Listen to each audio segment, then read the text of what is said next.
Alors l'idée de Mojo, qui est la startup MedTech que j'ai cofondée, a germé quand j'avais 20 ans. Et donc après 10 ans à passer à développer cette entreprise, j'avais besoin de confronter cette vision unique que j'avais de l'entrepreneuriat avec d'autres façons de penser le business, le développement de produits. Et donc c'est dans ce cadre-là que j'ai rejoint Méliès Business Angels, justement pour accompagner en fait ces mêmes entreprises qui étaient Mojo en 2017. Et donc pour passer de l'autre côté de la barrière et pour penser l'entrepreneuriat sous forme d'équipe au sens le plus élargi du terme.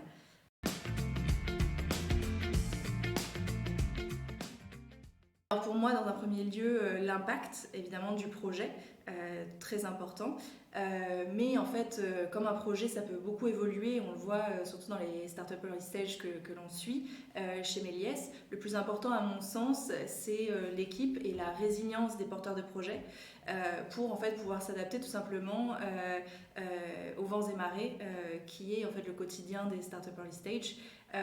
Et enfin, dernier point très important, inspiré de nos collègues Capital Angels, c'est avoir un business plan en béton à l'épreuve d'un crash test. Donc ce qu'on leur fait généralement suivre, si par exemple il n'y a que un tiers du chiffre d'affaires qui arrive, comment vous réagissez, qui va de pair avec cette idée de résilience que j'aime beaucoup.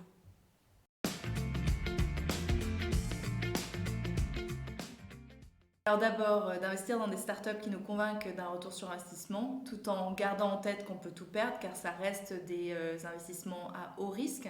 C'est pour ça qu'à mon sens, le processus qui est d'accompagner et de soutenir la croissance de nos startups est plus important que la finalité.